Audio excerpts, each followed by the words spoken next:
नमस्कार साथियों, आप सभी का हमारे इस चैनल पर स्वागत है। हम इस चैनल में भागवत गीता जैसे महान ग्रंथों का वीडियो लेकर आते हैं।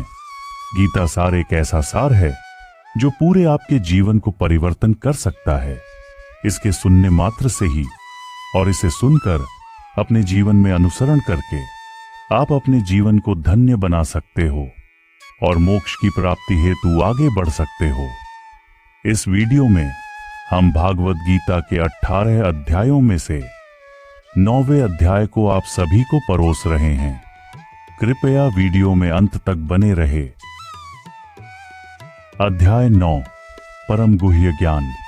श्री भगवान ने कहा, हे अर्जुन, क्योंकि तुम मुझसे कभी ईर्ष्या नहीं करते, इसलिए मैं तुम्हें यह परम गुह्य ज्ञान तथा अनुभूति बताऊंगा, जिसे जानकर तुम संसार के सारे कलेश से मुक्त हो जाओगे।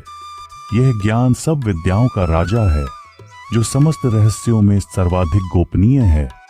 यह परम शुद्ध है, और क्योंकि यह आत्मा की प्रत्यक्ष अनुभूति कराने वाला है, अतः यह धर्म का सिद्धांत है। यह अविनाशी है और अत्यंत सुखपूर्वक संपन्न किया जाता है। हे परम तप, जो लोग भक्ति में श्रद्धा नहीं रखते वे मुझे प्राप्त नहीं कर पाते, अतः वे इस भौतिक जगत में जन्म मृत्यु के मार्ग पर वापस आते रहते हैं। यह संपूर्ण जगत मेरे अव्यक्त रूप द्वारा व्याप्त है। समस्त जीव मुझ में है, किंतु मैं उनमें नहीं हूं।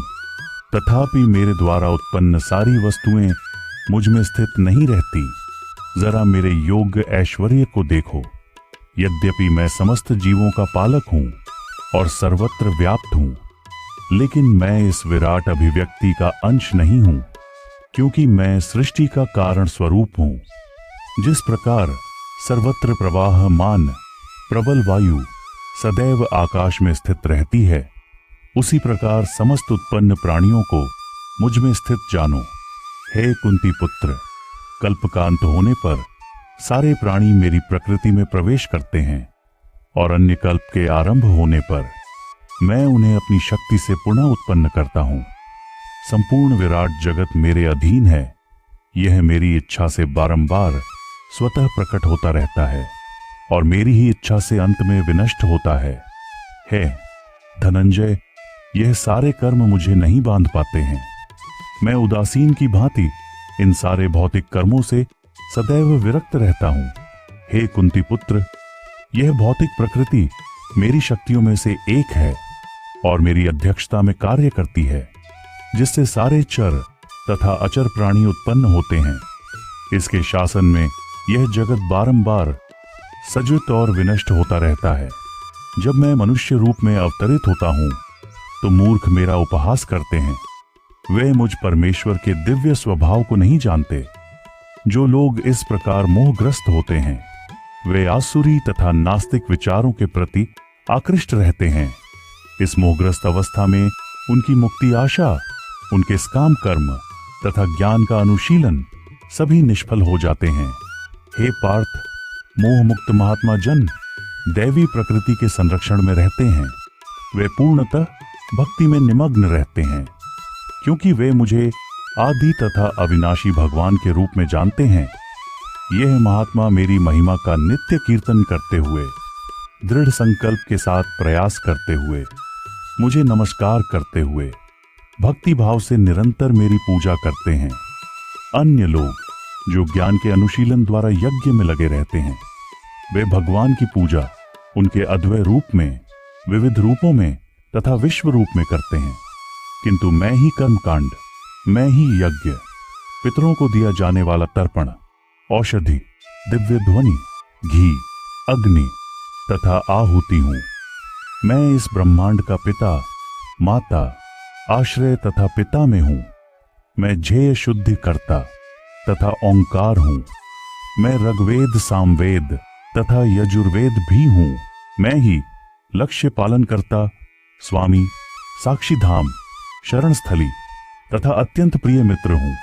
मैं सृष्टि तथा प्रलय, सबका आधार, आश्रय तथा अविनाशी बीज भी हूं।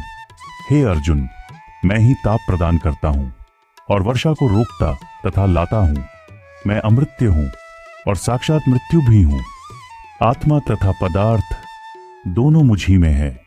जो वेदों का अध्ययन करते तथा सोमरस का पान करते हैं, वे स्वर्ग प्राप्त की गवेषणा करते हुए अप्रत्यक्ष रूप से मेरी पूजा करते हैं। वे पाप कर्मों से शुद्ध होकर इंद्र के पवित्र स्वर्ग धाम में जन्म लेते हैं, जहां वे देवताओं का सा आनंद भोगते हैं। इस प्रकार जब वे विस्तृत स्वर्ग इंद्रिय सुख को भोग लेते हैं और उनके पुण्य कर्मों के फल क्षीण हो जाते हैं, तो वे इस मृत्यु लोक में पुनः लौट आते हैं। इस प्रकार जो तीनों वेदों के सिद्धांतों में दृढ़ रहकर इंद्रिय सुख की गवेषणा करते हैं, उन्हें जन्म मृत्यु का चक्र ही मिल पाता है।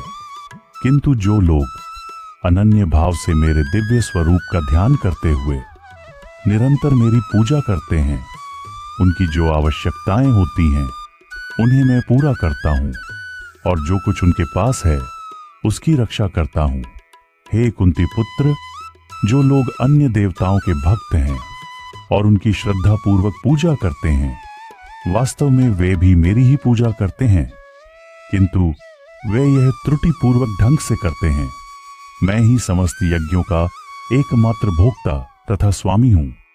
अतः जो लोग मेरे वास्तविक दिव्य स्वभाव को नहीं पहचान पाते, वे नीचे गिर जाते हैं।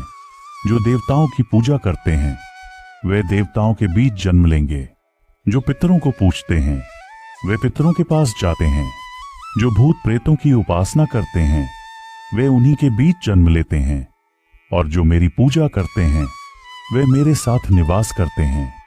यदि कोई प्रेम तथा भक्ति के साथ मुझे पत्र, पुष्प, फल या जल प्रदान करता है, तो मैं उसे स्वीकार करता हूं। हे कुंती पुत्र, तुम जो कुछ करते हो, जो कुछ खाते हो, जो कुछ अर्पित करते हो या दान देते हो और जो भी तपस्या करते हो, उसे मुझे अर्पित करते हुए करो। इस तरह तुम कर्म के बंधन तथा इसके शुभाशुभ फलों से मुक्त हो सको।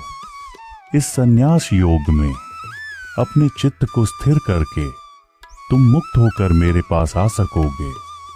मैं ना तो किसी से द्वेष करता हूं, न ही किसी के साथ पक्षपात करता हूं। मैं सबों के लिए संभव हूं, किंतु जो भी भक्ति पूर्वक मेरी सेवा करता है, वह मेरा मित्र है, मुझ में स्थित रहता है और मैं भी उसका मित्र हूं। यदि कोई जघन्य से जघन्य कर्म करता है, किंतु यदि वह भक्ति में रत रहता है, तो उसे साधु मानना चाहिए, क्योंकि वह अपने संकल्प में अडिग रहता है। वह तुरंत धर्मात्मा बन जाता है और स्थायी शांति को प्राप्त होता है। हे कुंती पुत्र, निडर होकर घोषणा कर दो कि मेरे भक्त का कभी विनाश नहीं होता है। हे पार्थ, जो लोग मेरी शरण ग्रहण करते हैं, वे भले ही निम्न जन्मा स्त्री, वैश्य तथा शूद्र क्यों ना हो, वे परम धाम को प्राप्त करते हैं। फिर धर्मात्मा, ब्राह्मणों, भक्तों तथा राजर्षियों के लिए तो कहना ही क्या है। अतः इस क्षणिक दुख में संसार में आ जाने पर मेरी प्रेमा भक्ति में अपने आप को लगाओ। अपने मन को मेरे नित्य चिंतन में लगाओ। मेरे भक्त बनो, मुझे नमस्कार करो और मेरी ही पूजा करो। इस प्रकार मुझ में पूर्णतः लीन होने पर तुम निश्चित रूप से मुझको प्राप्त होगे।